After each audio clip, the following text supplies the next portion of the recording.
In fact, right now, because the manufacturing and the farming for many years has not done very well, the diaspora people have supported that economy in a big way. We said we cannot be ignored. People sit down and organize for how those people can be helped. So when you see these men and women who are here, they do more than pulpit. They are the leaders of our community. And to say the least, it is the only organized group that can host something like this. And when challenges come, because there are serious challenges, when we are in a foreign land like this, these are the people who answer to those calls. When there is domestic violence, which can really destroy families, these are the people who are called and they become judges to help. So they do a lot of good work. So clergy, please mention your name and your ministry for now.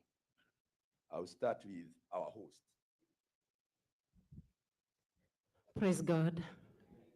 Reverend Alice Du.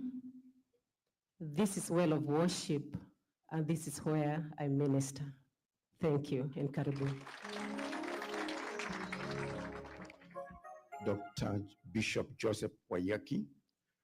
I'm one of the founders of Kenyan churches in Boston area, Massachusetts. I've been here for 29 years, and I serve at Community Christian Fellowship here in Lowell. Kwa jina langu ni Bishop Gershon na nimekuja hapa juzi kwa sababu ya nimekuja kutembelea Bishop Karaja na kwa hivyo tuko katika kanisa la PEFA.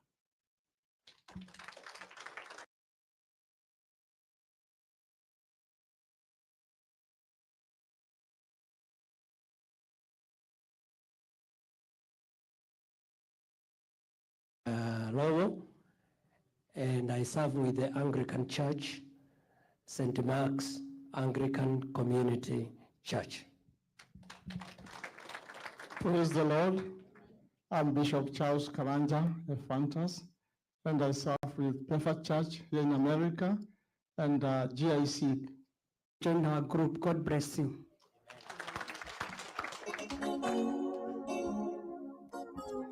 Your Excellency, that's part of our clergy. We are more than this. We are about 100 in number. And we work together. But because in this nation, some people have to work, and people work different professions, that's why this afternoon there are some that are working, and we don't have them with us here. My name's Bishop Washira. I minister with Christ is the Answer Church. Thank you. Mr. Thank you very much, Bishop Washira. A round of applause, please, for our clergy.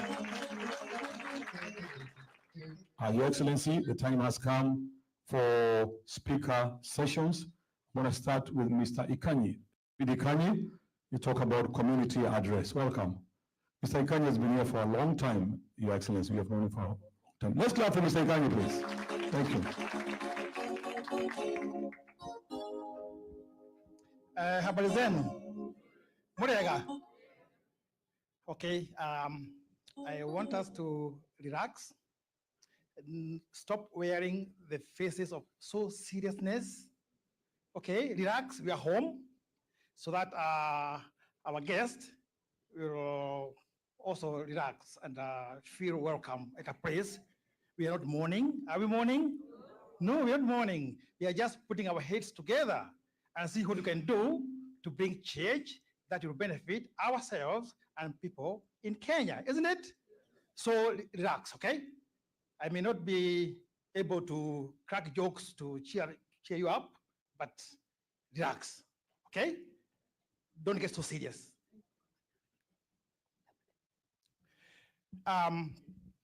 My first address will be to introduce to you and to His Excellency the diaspora, what it is here in England. Most people don't know what it is. What happened in early 90s when I came here, people were running away from the economy of Kenya and harsh leadership of that 24-year dictator, you know about it. So we ran away from there. We found some people here who had come before us for further education, which is okay. All they knew was America and their education, and that's it. But when you got that influx of movement from Kenya to here by people who could afford an air ticket, that's when our community here, at least in New England where I was, started to grow. By the time I came here, there were like maybe a handful, maybe 20, maybe 30. We knew each other by names and where you worked on what you did for a living. So as the community grew bigger and bigger, we decided to ask ourselves, how can we do our things with a taste of Kenyan culture? We used to worship in a white man's church. So for the few of us who loved the church and the pastors who were there, the Kashadi, we put our head together and decided to start the first Kenyan church. And since we are 100% Kikuyus, it was a Kikuyu church by the name St. Paul in Morden. That is the birth of the Kenyan churches in New England and in America. So we grew through several metamorphic changes and stages. And today we have major churches like ACK St. Stephen, where I work today in the morning, which is a very beautiful church, and others. So we started doing our community things using the institutions of the churches. And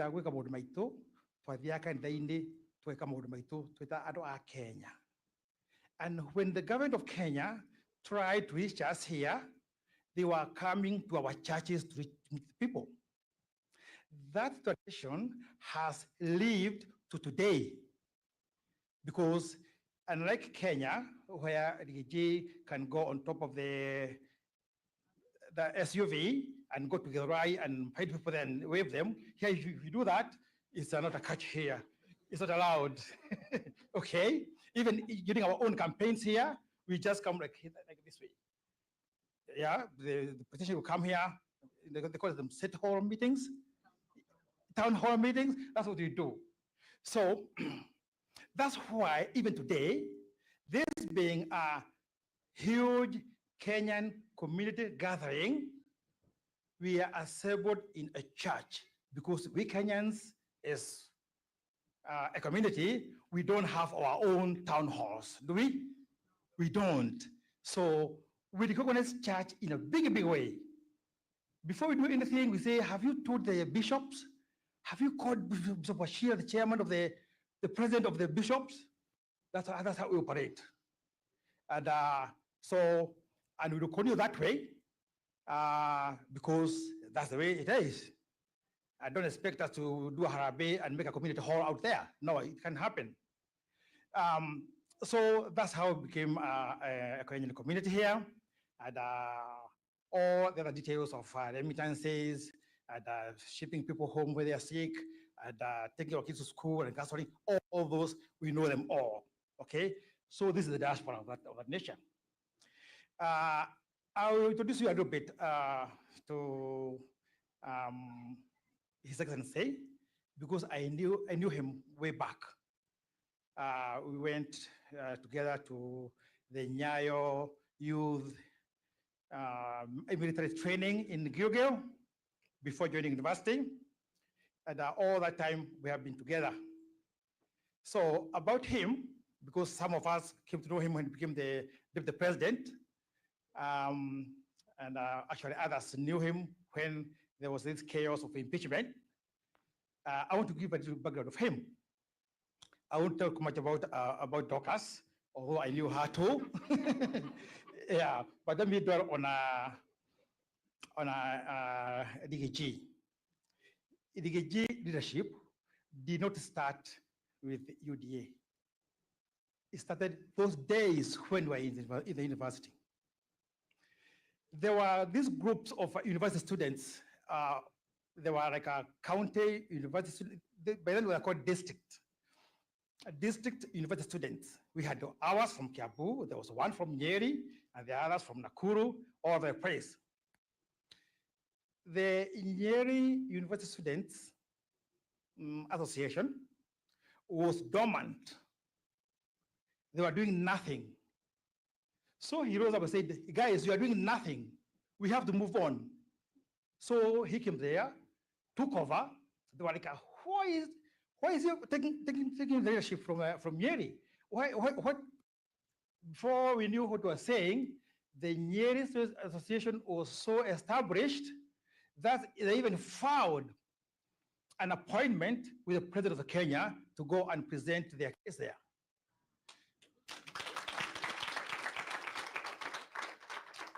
So, because we are friends, he invited me to go with them. I told him, tell him, even the Kiambu people, they are here. And surely he did that. He told the president that we are here with the Kiambu people, Kiambu university students, and the leadership, and they would like to see you too. And we are given an appointment of July 1st, 1977. If you, yeah, 1997. 87, I'm getting old. I'm over 60, excuse me. So we are given that, I was given that appointment by Nyayo through DGG.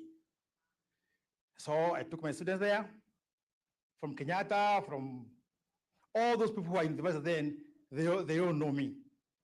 At one point, we had 5 MPs from Kiambu who were under me in the university, but when they got the position of MP, I was here. So I didn't get a chance to go to Kiambu, and it's okay, I understood. Okay?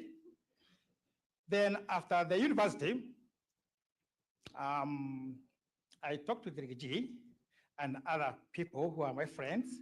I told them, guys, don't go to Buruburu as young graduates. Let's go to Mushada and Banana.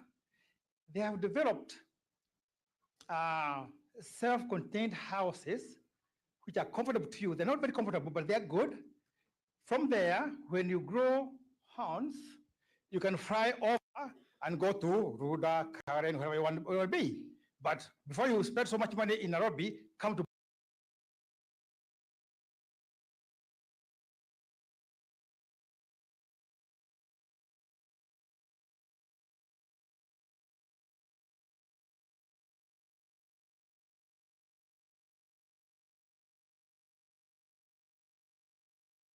put him. This is even today. And I'm planning to buy it and make it a museum. To be remembered, because how did I know that he will ever rise to be even an MP then, or a deputy president? And now the signs are, the way, if you are this much today, next time you go to the next level, isn't it? You don't go downwards. Okay, so that's the thing. So to wind up, over time, our people have developed different talents, different areas, and here we are today. We have MCAs like Duo, we have engineers here, we have computer people like Mugo, Francis, we have all kinds of people represented here, healthcare and everything else. That's okay. Already, we know what we're doing here for work. We are trying to go to the next level, and we don't need any advice on that anyway, but we're just reporting, okay? Let us continue doing what we are doing and helping our people back home, and the change will come. So the connection between us and the government of Kenya has been dwindling like this because of the poor representation in the government. I don't blame the government of Kenya for that, because we don't participate when they are making the government. We are waiting when they have done all the groundwork, when they have formed the government, Then we come there and say, oh, we are diaspora, give us a ambassador, give us PS, give us, and we didn't participate. Okay? So according to his message today, I want us to put our brains together, our heads together, and see how we can support this mission of changing Kenya so that we can be heard when we get the position of the managing the government. Does it make sense? For this thing to happen, a few people have put their head together. Yekonyo, Wangobe, our leaders, they're there. They're behind there. Nobody knows about it, okay? They put their head together to put the details. Let us meet well of worship, call well of worship. Discuss with them modalities. Let us go, oh, let's have a barbecue in Webster. Okay, Koroshege, and they arrange that. Luckily, the group that managed the cookout yesterday is from Banana, and I'm a member of it. So I'm also proud of that. Because even if I didn't sit in the committee, I knew in my head that the modalities they are doing, I have approved. So that's the way it is. So we put the pieces together, and then we make one whole thing called success. Okay? I don't wish to speak and speak and speak. I wish to stop there, and we work together, okay? Thank you.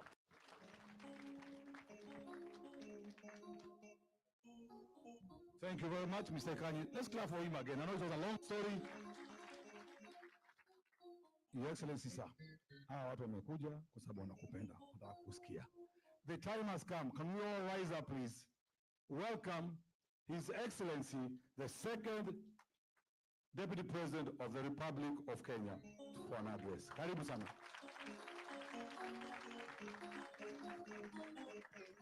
Thank you very much. Please be seated. Our bishops, the House of Clergy, the organizing committee led by Gikonyo, and all the great people from home.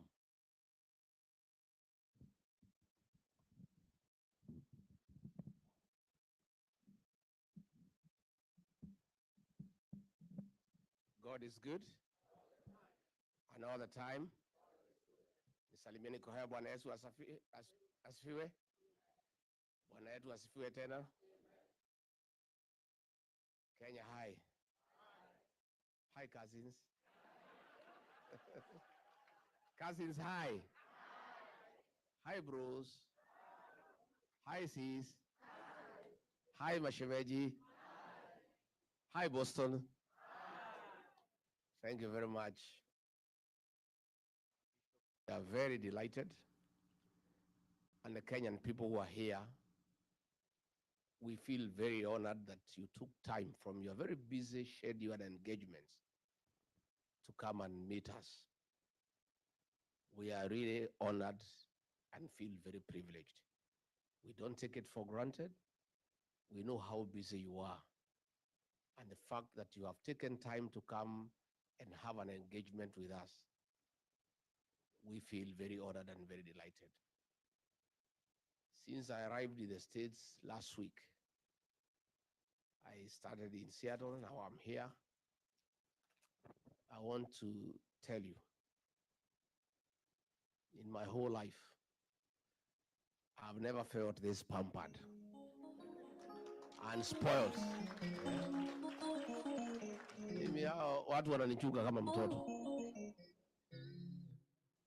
Ingia hii gari, tunaenda pahali ni 7 minutes, hata sijui ni wapi. Naambiwa tumefika, shuka. Huyu anaitwa fulani. Saa ya kukula imefika. Unataka kulala saa ngapi?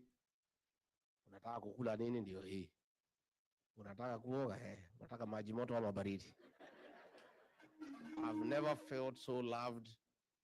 The love and affection you people have shown me and my wife, we feel very indebted, and we feel we are in the right place. Tumeshukuru sana. Yesterday we had a good meeting with some business people.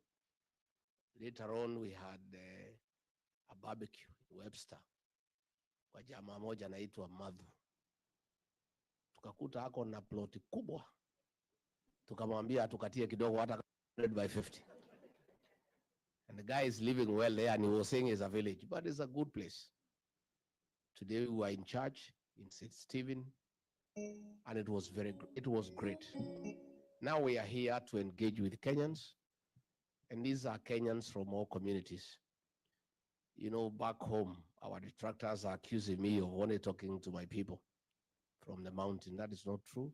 I came here to engage Kenyans. But as I engage Kenyans, I also come from somewhere. So along the way, utapata watu ya nyumbani mukoroge lugha kidogo.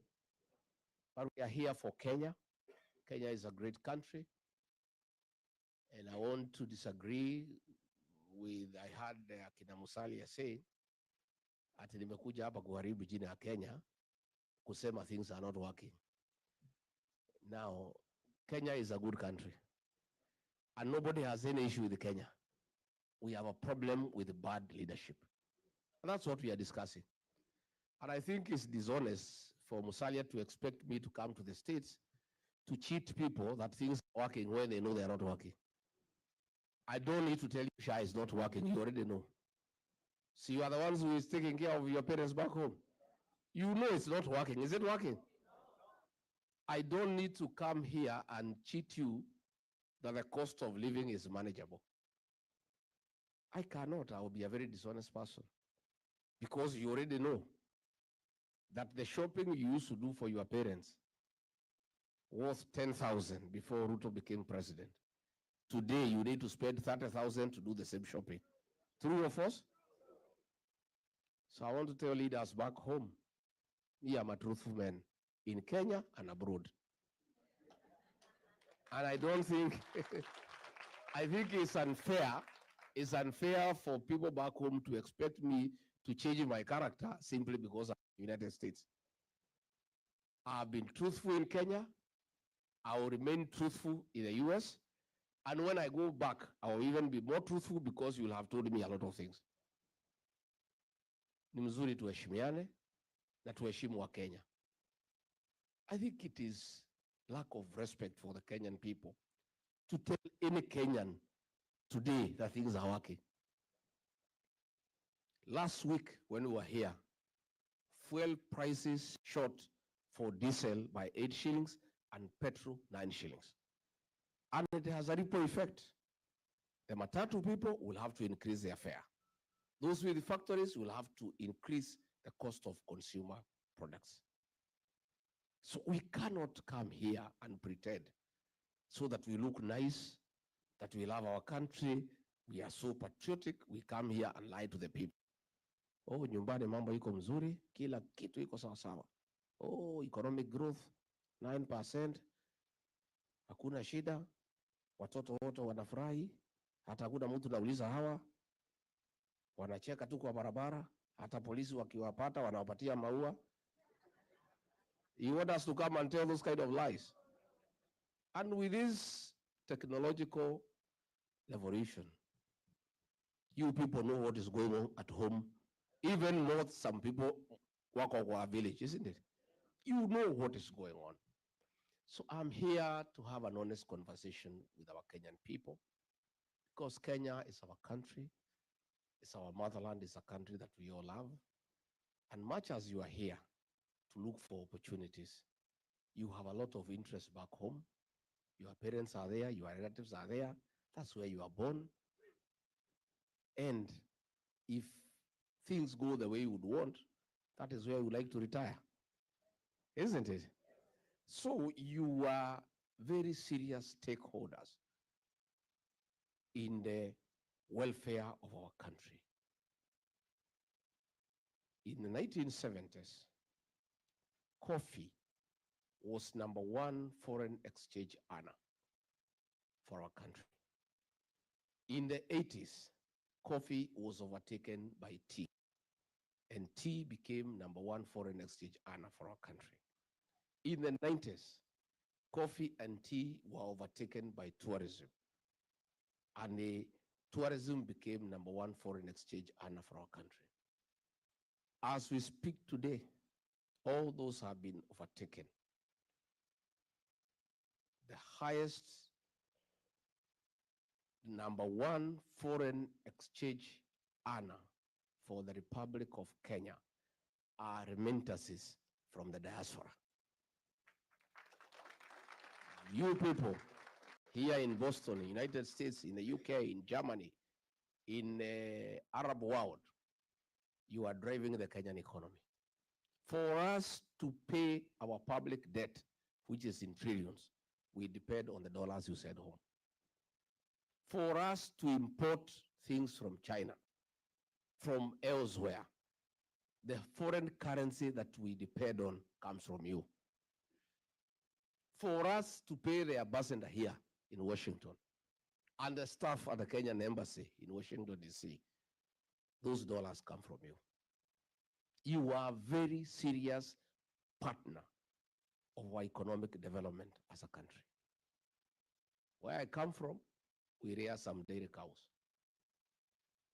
A dairy cow is only useful when it produces milk, and a lot of milk for that matter. For you to get milk from a cow, you must look after it very seriously and very carefully. You must make sure it has enough hay. You must give it dairy meal. You must give it sun. Nowadays, because it's cold, we are giving mattresses for the cows to sleep on so that they don't feel cold.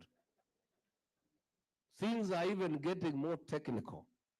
If you want the cow to give you milk, and a lot of milk, we are now playing country music of Ken Rogers and Don Williams and Crystal Gill to our cows to produce milk. And if you don't take care of the cow, inakata na mazi? The Diaspora Brigade is a Kenyan dairy cow in matters foreign exchange. There is no way the dollars will flow to Kenya when the diaspora people are unhappy or when they are unsure of what is going on at home. They will even be more reluctant to send any money home if the president orders police to shoot and kill young children. They will not, because they have children at home.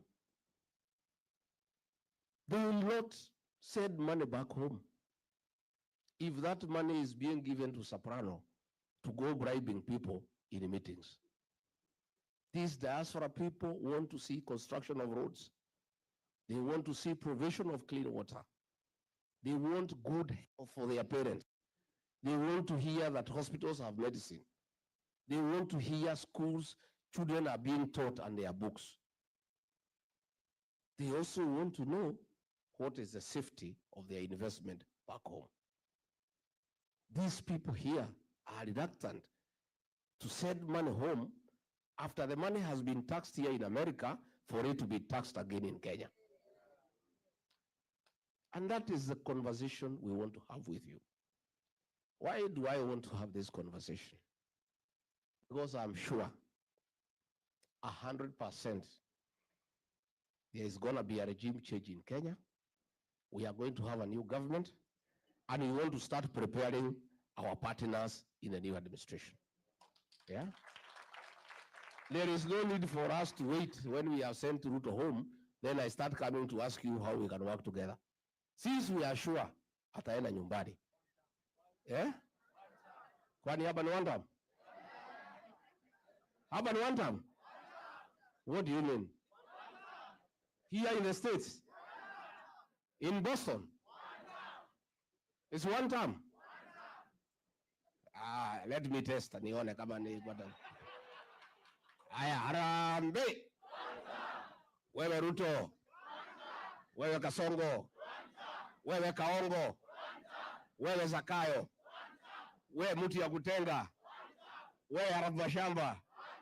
Wewe mwizi. Wewe muuaji. Aende asiende?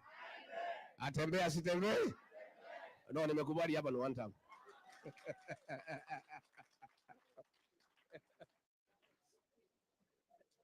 I want us to have a conversation. We want to create an enabling environment back home for you to feel confident to repatriate your profits and invest at home. We want you to come and build houses without paying bribes for your building plans to be approved. We want to have a discussion how you can invest your dollars back home at an interest rate higher than what you are getting here in America. And I want to be very candid. It is foolish, indeed irresponsible, not to engage the diaspora people on how they can bring their dollars back home. The dollars from the diaspora are enough to drive our economy. We can borrow from diaspora, we don't have to borrow from China. We don't have to borrow from the World Bank and IMF. These people in this room and elsewhere across the world have sufficient resources that can drive our economy. But they cannot entrust their money to a corrupt regime. They cannot entrust their money to people who are stealing left, right, and center. And definitely, they also cannot entrust their money to those who kill their children. Because these are also Christians. They are people who are religious. They have some moral fabric that drives them, that you must be a morally upright person for them to entrust their savings with you. So that is the conversation along the way I'll be having for the time I'll be here. And I'll be back again and again, so that by the time we are going to elections, we have an MOU with the diaspora people. I know you have been betrayed, and therefore you may not be very quick in trusting us. I have been betrayed too, so that makes the two of us. Sindio, the Kenyan people have been betrayed. So now we cannot talk about betrayal because everybody has been. You know, kind of excitement the Kenyans people had when we elected Ruto as president. He promised many things. He said he'll put money in our pockets. Little did we know he would get into the pockets and remove the little that we have through taxation and stealing. So everybody is feeling bad. Everybody is feeling let down. People are almost giving up, but I want to say don't give up. There is a hope for a better tomorrow. The Kenyan people are very resilient and they don't give up. I want us to have a partnership with the diaspora people. I want to see where you people can form yourselves into cooperatives, pool resources together, import our coffee from home and market it here and make the profit and pay our farmers better. Our coffee is the best in the world. When you buy coffee here in Starbucks, it's impossible to afford. But the brokers take all the money, they don't pay anything back home.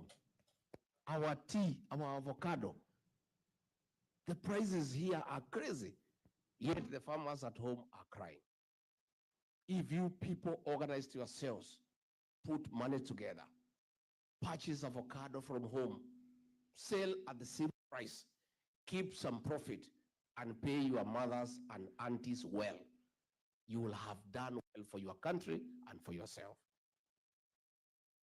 I have many ideas, but those ideas, I have to work with them with you and our children, the Gen Zs. These Gen Z fellows, the present and the future of our country. And there is no leader who is going to succeed without working with these children. They are more knowledgeable than all of us. Hawa watoto, hakuna kitu hajui. Wamesumbua Ruto, he is not sleeping. Na alikuwa anajifanya ni mjuaji. Amekanyangwa na hiyo watoto, hana pahali ya kupotea. Because they are educated, they have pressure, they have access to internet, they are talking with their peers across the world. And the administration that we want to form, the agencies will be part of that government. I want the agencies on the decision-making table so that they can help us to manage our country. Our party, the DCP, the National Executive Council of about 36 people, 13 of them are agencies, young people. And they are the ones who are driving the party. And I am a beneficiary of their knowledge and advice. I listen to those young people. Sometimes I open my mouth, I'm left gaping with the knowledge and the ideas that they have. And these are the people that we want to partner with. And I want to say very clearly, if God is gracious and gives me the opportunity through the people of Kenya to be president, I'll have a mix of experience and youthfulness in government. Where we pick a cabinet secretary who is experienced, the principal secretary is a 24, 25-year-old girl or boy. They work together. So that the elderly experienced can guide the young people and slow them down. And then the young can bring energy and vibrance and fresh ideas. A mixture of the two will liberate our country and make it a world-class economy. That is my wish. That is my dream. It is doable, and already those young people, by listening to them, we are getting to places. And that is why we cannot allow William Ruto to kill them, because we need them. We cannot allow him. So saa ingine mkiona mimi nakuwa mkali kwake, mnielewe. Sina ubaya, ni hiyo watoto. You know, as Deputy President, when he made a decision that those young children should be killed, I said no. And when he ordered for them to be shot, I called a press conference in Mombasa when I was in office, and I told him off. Do you remember? And that's where my problems with him started. And he said he cannot work with me because I am disobedient and have admonished him in public. And I said, I would rather lose my job than be part and parcel of a government that kills young children. And let me tell you, today we don't have the job, but I have peace of mind. I sleep well. Hata jana nilichelewa na mkutano kwenda huko Webster. But William Ruto and Soprano, because of the blood of the young people that they carry, they don't sleep. They are in anguish. They are crying every day. They are all over crying because they carry the blood of our children. And I told William Ruto, these children you are killing, you will never have peace. And your children will have no peace either.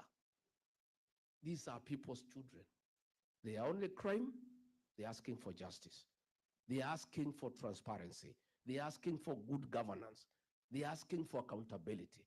What crime have these young boys and girls committed? As we speak back home, there is 2-3 barrios every day for the last 1 week. The June 25th protest and the Sabasaba, they have given a figure of 41, is a lie. More than 100 children were killed. And about 400 or 500 are in hospital with gunshot wounds.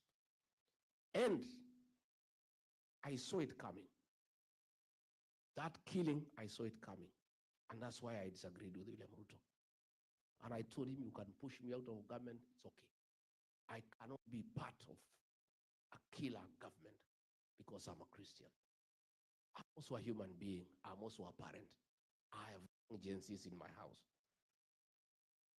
What worrisome is that he is no longer pretending.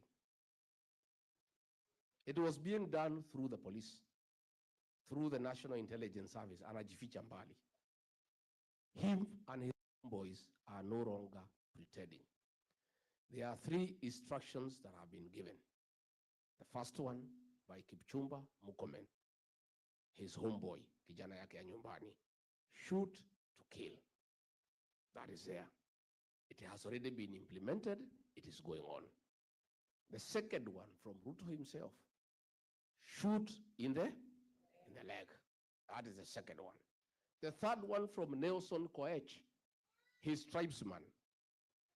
Don't shoot in the leg, shoot in the head. So those three instructions from William Ruto and his homeboys are in force. That is the danger we are in as a country, where a president elected by the people can give instructions in public that children be killed, where his minister can give instructions and he's not apologetic about it. That is the situation we are in. And let nobody tell you that the people who have a problem with that kind of behavior are the Kikuyus. No, it's Kenyans, all of them, including his own tribesmen, who go in Kericho, Bomet, the Kipsigis are crying. Who go in Baringo, the Tugans are crying. Everybody is up in arms. And it's a Kenyan problem all of us must fix. So before I can ask you to bring your investment home, please let us work together and first fix the governance. And there are no two ways about it. One term. One term.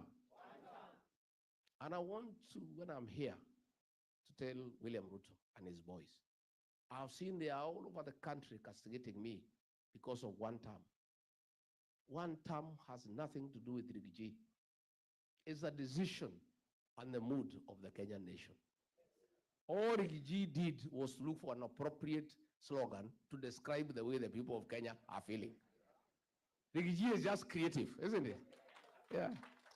Rigiji, being a student of literature, he studied the mood of the country, what people have decided, and summarized it in one word, one term. But it's not me. I am here. In the US, one term is still going on.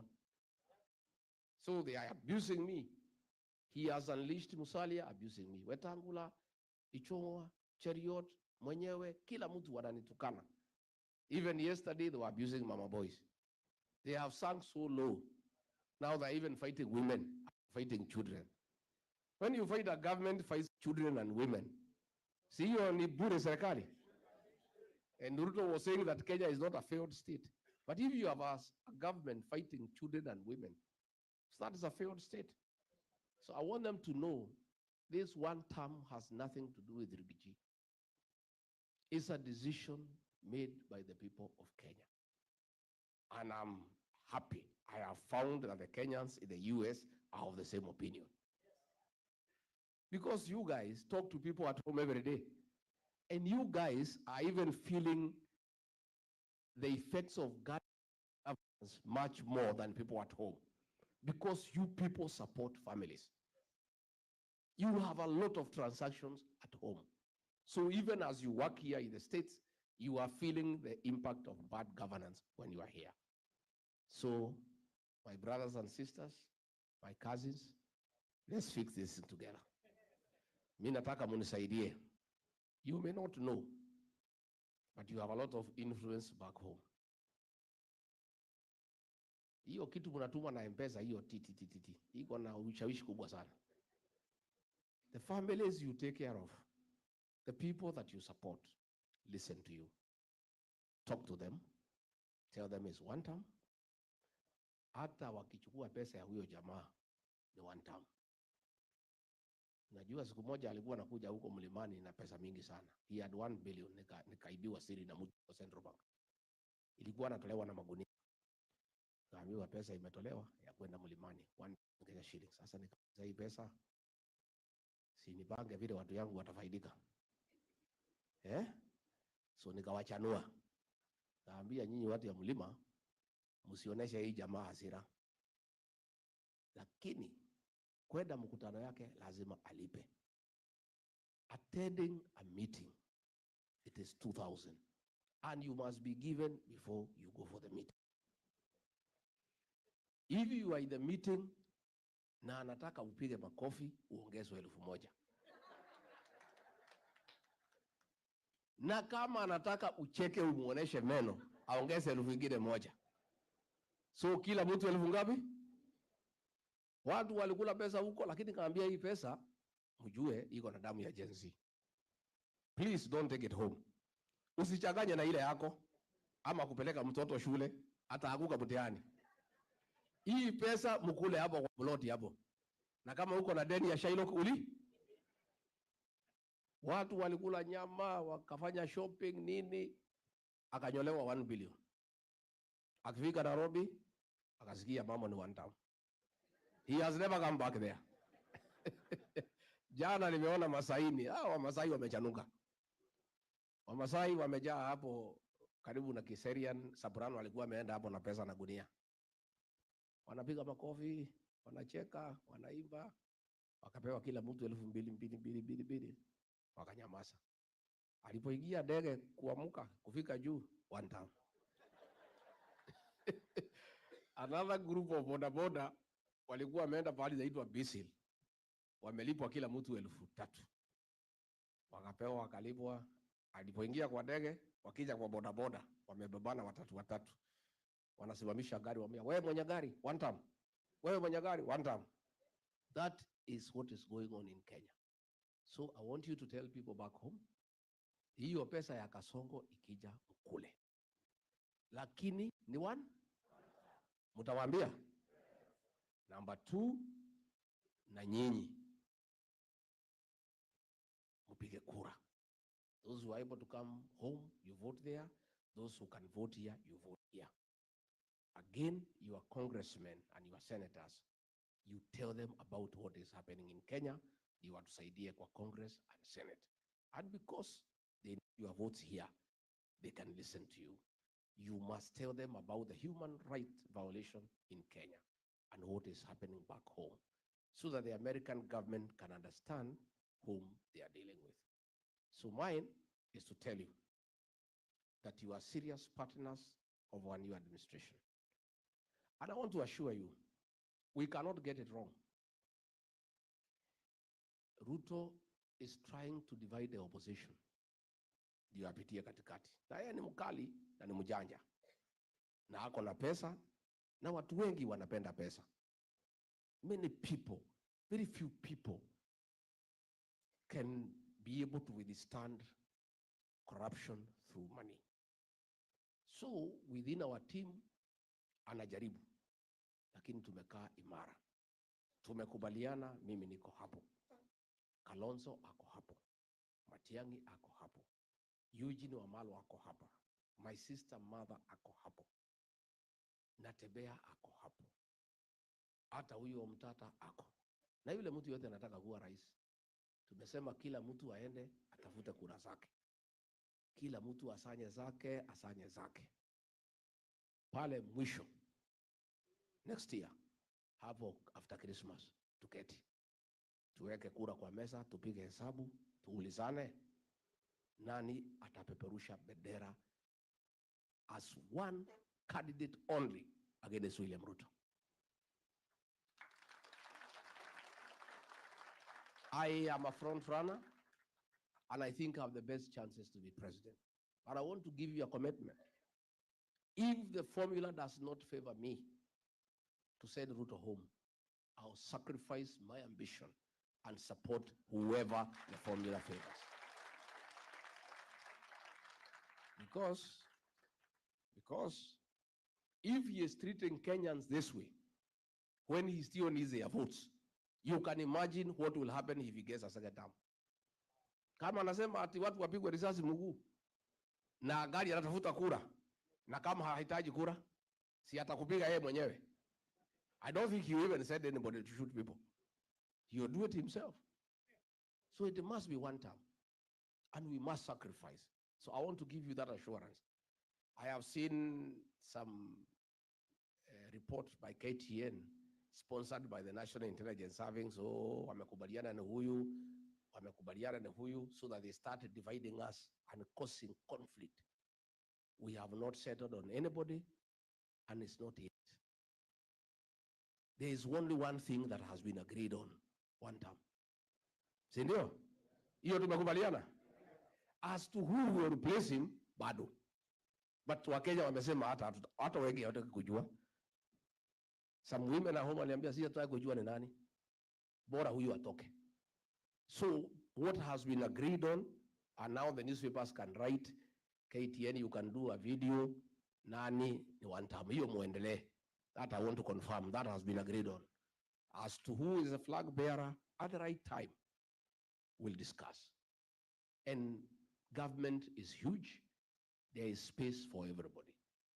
And we'll agree who takes what position, provided we come up with a formula to create good governance and get rid of corruption, get rid of killing, get rid of abductions. That we must do. Tumekubaliana watu wetu? Finally, because nimeona akiwa pale kanisani ameongea, wacha nimjibu. Nimjibu si mjibu? William Ruto, I have seen when you were in Machakos, you have said that the opposition have no policy, have no sera, and you need to know how they will improve on your policies and your programs. Mr. President, it is not possible to improve most of your programs. Your biggest program is lying. We obviously cannot improve on it. We want to bring a new government to put an end to lying. Mr. President, your legacy is abduction. How can we improve on abduction? We shall bring an end to abductions. Mr. President, your other big legacy is killing young children. How can you challenge us to improve on killing young children? We shall stop it and never allow it. William Ruto, you have done so well in corruption. How can you challenge us to improve on corruption? We can't, of course. We must bring an end to corruption in our country. William Ruto, you have done so well in destruction of institutions of oversight. You have captured parliament. You have captured all institutions of oversight. How can you ask us to improve on destroying institutions? We will restore institutions so that they can provide oversight. Parliament will be independent. Judiciary will be independent. All other organizations of oversight will be enhanced and funded. Of course, it is mannerless for you to ask us to improve on raiding the payslip. You have raided the payslip. How can we improve on that? We must free the payslip and restore the dignity of the payslip and the payslip holder so that the middle class can create employment. I have seen you say that we need to improve on your policies. All roads, Mau Mau roads, all tarmac roads started by Uhuru Kenyatta have stalled. How do we improve on stalling them further? We must revive all those projects. And finally, I have seen you say that you did not overpromise. I want to correct you. You didn't overpromise, you overlied. Tumemjibu watu ya mjibu. And finally, because mimi nataka muniulize maswali, si ndio? Si ndio? I just wanted to tell you that we are okay. By the way, we are okay. We are suffering, yes. The English say the darkest hour is just before dawn.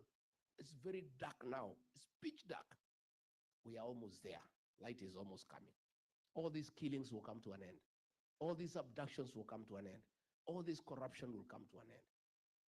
Na huyu jamaa tumemsukuma kwa kona, isipokuwa hawezi kubali, analia kama panya imeshikwa na mtego.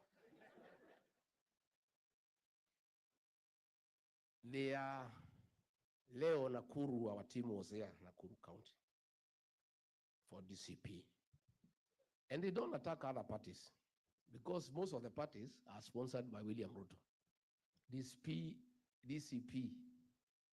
is the only party that he knows. One, he cannot compromise, he cannot bias, and he cannot intimidate us.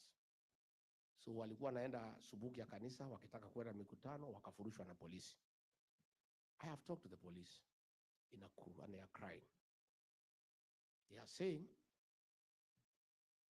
the husband of Governor Susan Kehika, called Samburu, is the one who is giving instructions to police. I asked police, as who?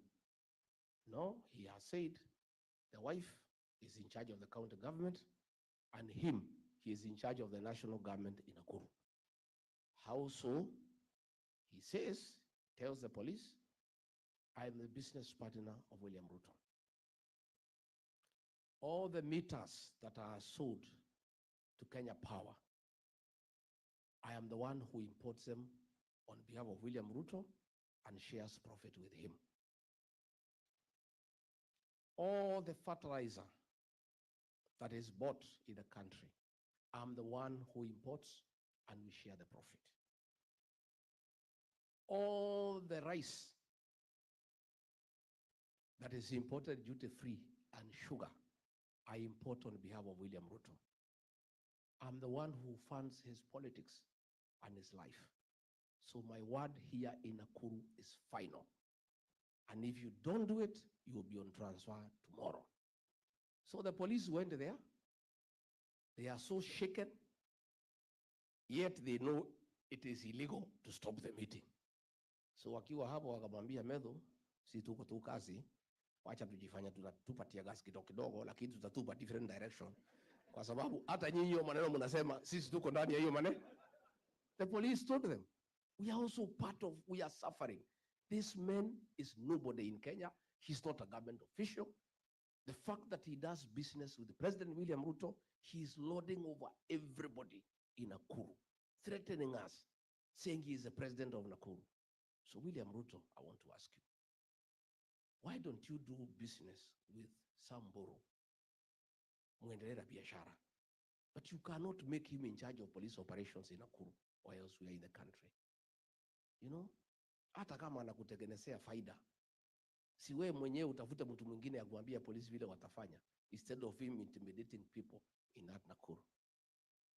Na sisi tumesema, fine. Since we cannot work on that guy because there's nothing we can do, I have told my people and the people of Nakuru to punish him, his wife, one time. Huyu Susan Kehika, I have already told the people of Nakuru, for what Boro is doing, akitumia jina ya Ruto kuangaisha watu ya Nakuru, to punish him, bibi yake, Susan Kehika akuwe. Akitaka kuhamia Sogoi, wakae huko na Ruto, waendelee. So mimi nimeshukuru sana, and I really wanted to assure you, not be worried. We have got a good plan. And they had tried to isolate the people of the mountain and coin 41 versus 1, lakini Kenya wamekataa. Mimi nimetafuta makuzo, mashemeji, mabros, masiste, we are one big team. Hii mtu tutakimbiza yeye kama baisikeli ya kuibiwa. 7+1 by saa 2. And Gen Zs will help us to protect our vote, to make sure they are in every polling station. So the church, I want to thank you. Ikanyi huyu alikuwa ametutafutia nyumba hapo Kivutu. Amesema vizuri sana that your activities are around the churches. I want to thank the Church of Christ for what you are doing for our community here abroad. And you people, Kenyan people, please stay together. Love one another. Support each other. Because you are in foreign land. Nyinyi lazima mchungane. Buffaloes don't move together in a herd because they love one another. It's the danger of walking alone. If you look at the wild missed migration at the Mara, his wild zikitembea. When the lions try to attack them, they are able to fight them off. But along the way, one of the beasts gets injured and is unable to walk faster. And the others walk and leave it behind. Within 5 minutes, imechukuliwa, imekuwa nyama. Never walk alone. Please stay together as the people of Kenya. Take care of each other. Tafuteni makazi na mashemeji. Si ndio? Na kazi ni anybody anataka William Ruto akuwe wandamu. That is the definition of cousin. Makuzo mko? Hi kuzo. Hi kuzo. Please, we are communities. And I've told you, even the Kalenjin, they are crying as much as everybody else is crying.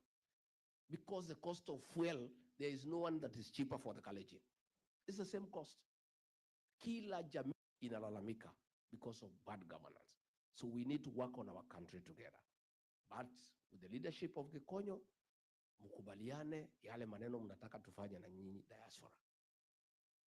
Na mimi, I want to promise, hii Los Angeles consulate, hiyo, tukipata serikali, tutapatia mtu ya diaspora, achunge mambo yenu hapo. Hiyo Washington DC hapo embassy, mutajaa huko. Because you are the one who understands what needs to be done here in the States. You understand the challenges of Kenyans here. You know the business opportunities. You know how we can grow trade between us and the Americans. Because you have been around for a long time and you understand these Americans. So you are the best people to advise our government on how we can sell our products here. How do we bring our tea here? How do we bring our coffee? Nijaribu kumwambia William Ruto, wacha tuweke hiyo watu ya diaspora kwa embassy. Sasa bana, chana hiyo watu. Hiyo watu wacha wangaike huko. You know? Ameenda ametafuta mtu ya kwao, ameleta hapa Washington. Tangu akuje amekutana tu na jamii yake, he has not met Kenyans. He has not bothered to find out what is happening among the Kenyan people here. So I want to make a promise that we'll agree that our missions abroad, the diaspora brigade, you have learned people, experienced people to run those embassies and run them efficiently for the benefit of Kenyans, for the benefit of our country, and for improvement of trade and good relations with the people of America. Si ndio? Sasa mutakuja kutembea Monyoro? Mutakuja lini? Mutakuja Disemba? Mutakuja? Kujeni wa Monyoro nichijie nyinyi. Najua sasa hapa jana nimeambiwa na huyu driver alinibeba ile buzi tulikula pale, ati akaniambia hapa buzi moja ni $400. Karibu nisimamisha gari nitoke niingilie hiyo biashara. $400. Wow. So mimi Mungu akinisaidia. Tupate hii serikali tuendeshe kidogo, alafu tu staff. Mnitafutie shamba hapa. Niweke mbuzi nikuwe nikiuza $400. Because I think, and you know, I've met many people here, and you people look happy. Yeah? You look happy. You know, why do we work hard? What is the ultimate goal of working hard? Is it not happiness? It's the ultimate. Everybody wants to be happy. And that is what we desire. But people are only happy when they are also comfortable. You are able to afford healthcare, you can drive a good car, you can take your child to a good school, you can afford a holiday once in a while. Najua nikiangalia hawa mama hapa, I remember at home, my dream, huko nyumbani. Today tulikuwa kanisa SCK, I was telling the Reverend, we want our women, wale wa Mothers Union, wale wa CWA, wale wa Women's Guild, ile kitambaa wafanya ile siku tu iko sherehe ya kanisa. These are the days. Kwa sababu wako na pesa, waende wawewe kwa ile kinyungu izungushwe, nywele ikae sawa sawa. Because you know, our women are our flowers. When our women dress well, they look nice, they look beautiful, we are also happy. Sindio? And that will only happen when we empower our women. Akuwe akitaka kununua nguo, sio lazima aende kuona bwana yake. Sindio? She can be able to do something for herself, to look good, to look nice, without talking to anybody. We want a situation where Sisi was there, Samani, when my father was there, he had money for coffee. He would get 1,000 shillings and give his wife. Because he loves her, without telling her what to do with the money. Today, ukipatiwa hata 500, inapangiwa mpaka change. Because 500 hiyo ndio iko kwa hiyo bo. Na ile shida mingi iko kwa boma mingi huko nyumbani ni hiyo 500. Wakigombania juu. So the minute we fix our economy, we fix our businesses, our women have money, our men have money, our young people have money, everybody has some little money, even there will be a lot of love and affection within families. And you know also many challenges kwa manyumba pia ni mambo ya pesa. Najua mtaki kusema lakini ni ukweli. Hata mimi zamani tulikuwa tunahangaika na huyu Dorcas, tulikuwa tunalimana juu ya pesa. Lakini sasa hatuwezi subuana. Sasa yeye hana mahitaji mingi, yeye ni reverend. 2,000-3,000 inatosha nywele. Sasa hatuwezi subuana sana. Lakini zamani tulikuwa tunangangana tukiwa young. We were quarreling over scarce resources. Unaona hiyo boma iko tension. Because ile pesa imekuja ni kidogo na kila mtu anaipangi. So we must work hard. And you people here in America, I want to congratulate you for working hard. And please continue. And I've been told you are respected here as people who work hard. Hata kupata kibarua ukiwa Mkenya inakuwa ni rahisi. Si ndio? Please continue with the spirit of hard work. Hard work pays. And that is why our country is respected. So if we can fix our governance back at home, tufukuze hii wauaji na hii wezi. We fix the economy, everybody is happy. When you retire mkija nyumbani, unakuja tu mnakaa huko kusoma magazeti, kuenda masaji, kuenda sauna, unakula mali yenu polepole. Hata mumeumia hapa kwa kazi mingi sana, si ndio? Si kazi hapa ni mingi. So I would like us to make a country where when you retire, hata wewe utafurahia retirement yako. You know, that is the kind of country that we want to create. And in that, we'll work together. Mimi nimeshukuru sana. Kama nimebo nyinyi poleni. Na mimi sasa niko hapa wiki kadhaa, alafu nirudi kule. Watu tayari wananiuliza. Sababu hii jamaa, lazima. Hiyo mtu si rahisi. Lazima iko kibarua, si ndio? Iko kibarua. Anajua mimi ndio namuelewa kuliko anybody else. Mimi namuelewa sana. Lakini uongo. That man lies without blinking. Amekuangalia tu namna hiyo na kudanganya. Tangu nizaliwe, I've never come across such a liar in my entire life. Na ilifika pahali mimi nikaona siwezani naye. Siwezi kwa sababu mimi ni Mkristo, ni mtu ya ukweli.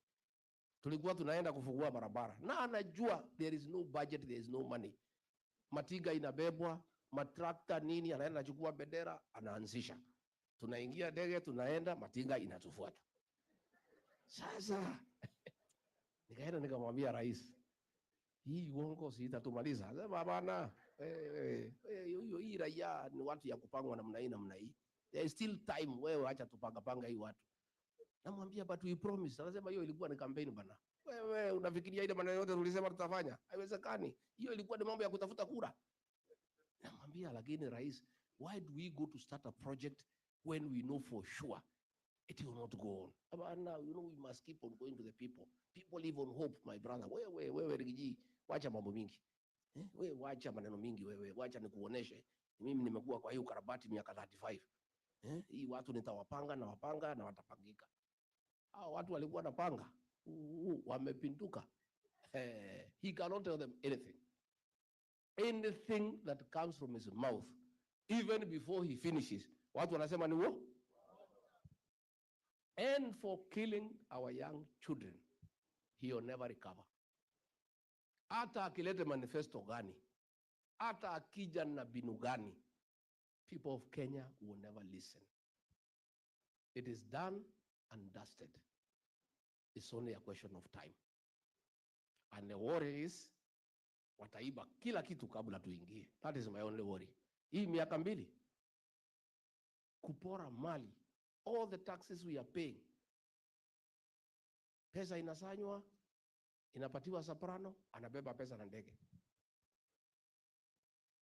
Helicopters inamfuata karibu usifanye accident huko juu. Everybody has a helicopter. And you know, a helicopter is 1 million shillings a day.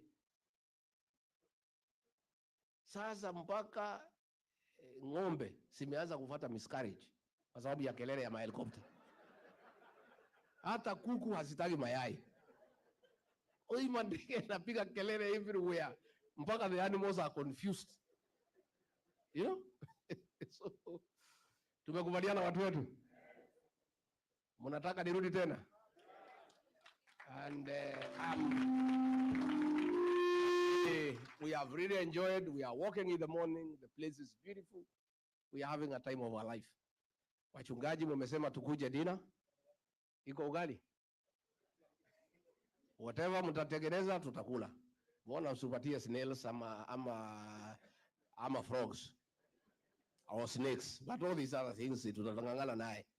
If it looks kama ni kitu ya nyumbani na karibiana, tutakula. Welcome, so that we meet our church leaders. We respect you, we honor you, and we really appreciate the great job you do to keep our people spiritually taken care of. Because in these difficult times, our people need spiritual nourishment from time to time. We really value our church leaders for the work you do when we are bereaved, when people are going through struggle. We also know the way you said, you also like judges. You solve domestic issues without asking for payment. Hata mkitaka kulipisha hakuna shida. Sababu hii shida ya nyumbani inakuwaga mingi. Sasa kwangu ikitokea sijui itafanya nini kwa sababu wangu tayari ni reverend. Sasa unless uite bishop. Lakini kwangu haiwezi tokea shida sasa. Sababu kila mtu wako busy. Mimi niko kwa mambo ya one time. Sasa tutakosania na huyu mama nini? Kila mtu yeye anaomba, ananiombea, anaombea nchi, anachunga boy child, mambo ya drugs. And I can tell you, as deputy president with my wife, we had done work on alcoholism and dealt with it conclusively. Our young men had gone back home and started having families. The minute we left office, the illicit brews are back, our boys are back in the trenches. It's so sad because it's something that we had done successfully and we had saved an entire generation. But I'm not worried because there is a God of a second chance. We'll even do it much more with a good program, with a good budget to make sure that we deal with drug addiction and alcoholism. And I've been told you have a similar challenge here. Quite big, isn't it? So that is something, Reverend Dorcas, you have to start thinking through. As we come to government, how do we work with our embassies, with our diaspora organizations to help the people out of our country on issues to do with addiction, drug addiction, and alcohol abuse? It's something we cannot run away from. You know, people like running away and assuming it's not happening. And I think that's what I and Dorcas did. We owned it and we said we have a national problem. And many people, very senior people, started coming to us to say, yes, I was hiding because of the stigma. I didn't want to know my child is in drugs. I didn't want people to know that I have a problem with alcohol. But now that you are talking about it, let's discuss it. So even as we agree on the diaspora interventions, I think the social challenges facing our communities here is something as a new administration we must take into account and find out how we can work together ndio tusaidie hawa watoto wetu. Mungu awabariki.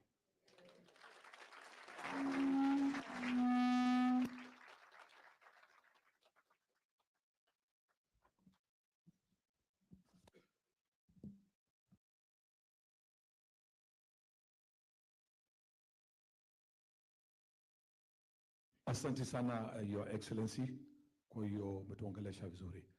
Wakati huu tutaenda ile inaitwa Q&A session. Question and answer session. I'm going to ask Amos to help me out.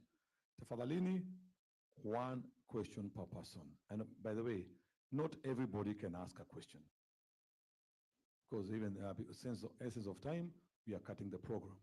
So how many questions per person? And how many people? How many? 3 people. 3 people. 3 questions at a time. 3 questions at a time. Amos will help us out. Thank you. God is good. God is good. Whew. We've been sitting there. We've been listening. It's been sinking in, right? Let's all stand up for a second. We want to make sure we have a wonderful Q&A. I know we want to hear more. We want to hear more, right? How many appreciate all that we heard today? Come on, let's put our hands together. Yeah. Come on, I see someone who is not clapping. What's going on, right? Well, let's appreciate His Excellency one more time. And yesterday, as we ate that nyama, we understand there's one language that is so good and so clear and so right. And what's the language? What? That's a bishop, huh? Hey. All right, let's say we're gonna do it this side and then this side, and we're gonna wrap it up.